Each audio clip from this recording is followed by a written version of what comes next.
এলাকায় একটু ঝামেলা টিকতে পারতেছে না, শহরে এসে অটো চালা দিচ্ছে। আমরা জানি না যে আমাদেরকে কেন অবৈধ বলা হয়, তবে আমরা তো মনে করেন এক কথা দিন মজুরির মতোই। এখন যদি সবকিছু সেরকম চাকরি বা ক্যাপাবিলিটি থাকতো তাহলে তো আর এভাবে কেউ আসতো না। মানুষ বাধ্য হয়ে এই লাইনে আসে, সহজে তেমন একটা কেউ আসে না। বেকারত্বের জন্যই অটো রিক্সা পাচ্ছে। এখন মানুষ মনে করে অন্য অন্য জায়গায় যখন কোনো কিছু পাইতেছে না, দেখা যাচ্ছে এখন গার্মেন্টস চাকরিও একটু ঝামেলা হয় না, অনেক মানুষ গেটে গেটে ঘুরতেছে। হয়তো যখন কোনো কিছু পাইতেছেন এটা তো সহজ, হয়তো গ্যারেজে আইতেছে, যে কোনো ভাবে কন্ট্যাক্ট করে গাড়িটা নিয়ে বেরোইতেছে। আর গেটে একটু সহজ জিনিস, চাকরি বাকরি না হলে মানুষ এদিকে একটু ঝুঁক দিতেছে বেশি। হ্যাঁ, দুর্ঘটনা বাড়ছে এবং রোডে জ্যামও বাড়ছে। তো এখন কি করার, এখন যে কোনো ভাবে তো সলভ করতে হবে।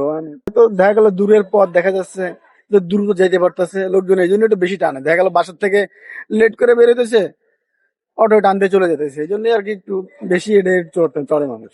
চুরি করে হয় কিনা আমি জানি না, তো আমরা যেখান থেকে সব জায়গায় খবর তো জানি না। আমরা যেখান থেকে চালাই সেখানে তো বিশাল আকারে গ্যারেজ আছে, দেখি মিটার টিটার সহ এখান থেকে চার্জ দেয়। রাত্রেবেলা গ্যারেজে আমরা সময় দিই না, আমি বলতে পারবো না এটা। আমরা হয়তো গ্যারেজে গাড়ি দিয়েই তো চলে যাই বাসার দিকে। রাত্রেবেলাতে এমন না যে গ্যারেজে থাকি, এটা বলতে পারবো না। হয়তো এগুলা মালিক পক্ষ কইতে পারবো সঠিক। তা কি বলবো বলেন না, লাভবান মালিক পক্ষকে দেওয়া লাগে, তারপর যা থাকে এটা আমার নিতে হয়। মনে করেন 2 বেলা গাড়ি চালাইলে তার জন্য, এই গাড়ি চালালে অতিরিক্ত গেলে মনে করেন একটা রিক্সা চালাইলে কেউ হয়তো 1300-1400 টাকা বা 1000 টাকা, 1000 টাকার উপরে আর কি, যাই হোক এভাবেই ভাড়া আসে। সারাদিন যদি মোটামুটি চেষ্টা করে চালায়, তাহলে সেই হিসেবে মালিকরে 400 বা 500 জমা দিলে থাকে লোকজনের হয়তো এমন আছে 800, 900 বা 1000 এভাবে থাকে, যদি আর কি রীতিমতো চালায়। অনেক লোক আছে দেখা যায় রীতিমতো চালায় না। তাহলে সরকার আসলে এটা, সরকার যদি দেখা যাচ্ছে জনগণের জন্য কোনো প্রতিষ্ঠান, বা দেখা যাচ্ছে এখানে 2000 লোক বা 1000 লোক খাটতেছে, এমন কোনো প্রতিষ্ঠান থাকলে তো মানুষ ওদিকে যাইবই, ঝুঁক দিবই।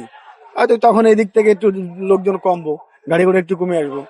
না না, এটা হলো ভুল কথা। এই আমি মনে করি এটা একদম ভুল। এমনিতেই মানুষ বেকারত্ব বেশি, এই জন্য মানুষ অটো চালায়, এগুলো ভুল কথা। তারপরে কিছু কিছু ক্ষেত্রে এমন হয়, 2-1 জন হয় হয়তো দেখা যাচ্ছে এলাকায় একটু ঝামেলা টিকতে পারতেছে না, শহরে এসে অটো চালা দিচ্ছে। তবে যে সব লোকই যে এমন এসে চালাতেছে এমন তো না।